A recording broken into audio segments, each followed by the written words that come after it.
The Art of War by Sun Tzu, translated by Lionel Giles. Part 1. Laying Plans. Sun Tzu said, "The art of war is of vital importance to the state. It is a matter of life and death, a road either to safety or to ruin. Hence it is a subject of inquiry which can on no account be neglected. The art of war, then, is governed by 5 constant factors, to be taken into account in one's deliberations, when seeking to determine the conditions obtaining in the field. These are 1. The moral law, 2. Heaven, 3. Earth, 4. The commander, 5. Method and discipline. The moral law causes the people to be in complete accord with their ruler, so that they will follow him regardless of their lives, undismayed by any danger. Heaven signifies night and day, cold and heat, times and seasons. Earth comprises distances, great and small, danger and security, open ground and narrow passes, the chances of life and death. The commander stands for the virtues of wisdom, sincerity, benevolence, courage, and strictness. By method and discipline are to be understood the marshalling of the army in its proper subdivisions, the graduations of rank among the officers, the maintenance of roads by which supplies may reach the army, and the control of military expenditure. These 5 heads should be familiar to every general. He who knows them will be victorious. He who knows them not will fail. Therefore, in your deliberations, when seeking to determine the military conditions, let them be made the basis of a comparison in this wise. 1. Which of the 2 sovereigns is imbued with the moral law? 2. Which of the 2 generals has most ability? 3. With whom lie the advantages derived from heaven and earth? 4. On which side is discipline most rigorously enforced? 5. Which army is stronger? 6. On which side are officers and men more highly trained? 7. In which army is there the greater constancy both in reward and punishment? By means of these 7 considerations I can forecast victory or defeat. The general that hearkens to my counsel and acts upon it will conquer. Let such a one be retained in command. The general that hearkens not to my counsel nor acts upon it will suffer defeat. Let such a one be dismissed. While heeding the profit of my counsel, avail yourself also of any helpful circumstances over and beyond the ordinary rules. According as circumstances are favorable, one should modify one's plans. All warfare is based on deception. Hence, when able to attack, we must seem unable. When using our forces, we must seem inactive. When we are near, we must make the enemy believe we are far away. When far away, we must make him believe we are near.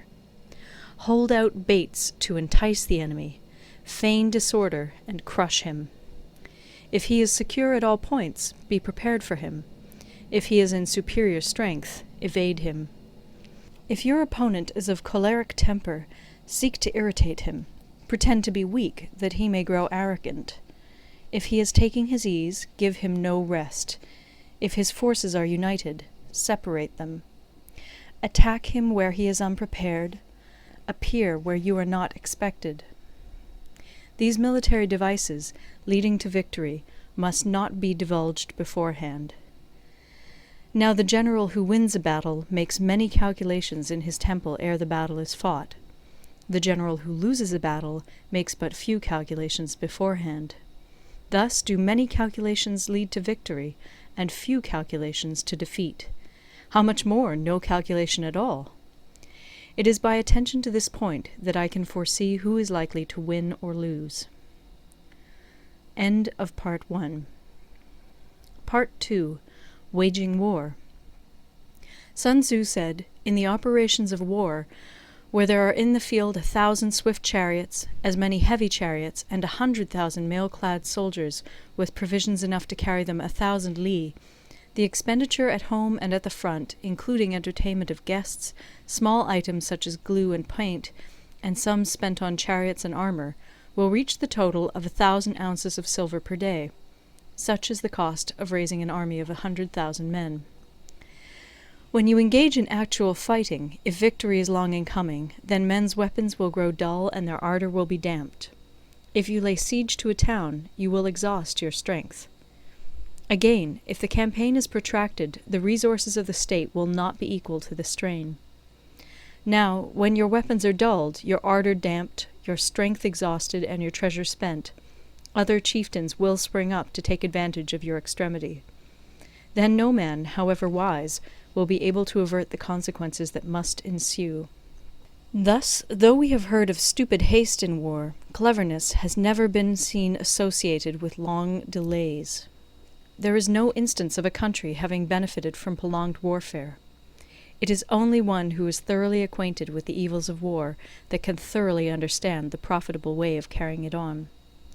The skilful soldier does not raise a second levy. Neither are his supply wagons loaded more than twice. Bring war material with you from home, but forage on the enemy. Thus the army will have food enough for its needs. Poverty of the state exchequer causes an army to be maintained by contributions from a distance. Contributing to maintain an army at a distance causes the people to be impoverished. On the other hand, the proximity of an army causes prices to go up, and high prices cause the people's substance to be drained away. When their substance is drained away, the peasantry will be afflicted by heavy exactions. With this loss of substance and exhaustion of strength, the homes of the people will be stripped bare, and 3/10 of their income will be dissipated, while government expenses for broken chariots, worn-out horses, breastplates and helmets, bows and arrows, spears and shields, protective mantles, draught oxen, and heavy wagons will amount to 4/10 of its total revenue. Hence, a wise general makes a point of foraging on the enemy. 1 cartload of the enemy's provisions is equivalent to 20 of one's own, and likewise a single picul of his provender is equivalent to 20 from one's own store. Now, in order to kill the enemy, our men must be roused to anger. That there may be advantage from defeating the enemy, they must have their rewards. Therefore, in chariot fighting, when 10 or more chariots have been taken, those should be rewarded who took the first. Our own flags should be substituted for those of the enemy, and their chariots mingled and used in conjunction with ours. The captured soldiers should be kindly treated and kept. This is called using the conquered foe to augment one's own strength. In war, then, let your great object be victory, not lengthy campaigns. Thus it may be known that the leader of armies is the arbiter of the people's fate, the man on whom it depends whether the nation shall be in peace or in peril. End of Part 2.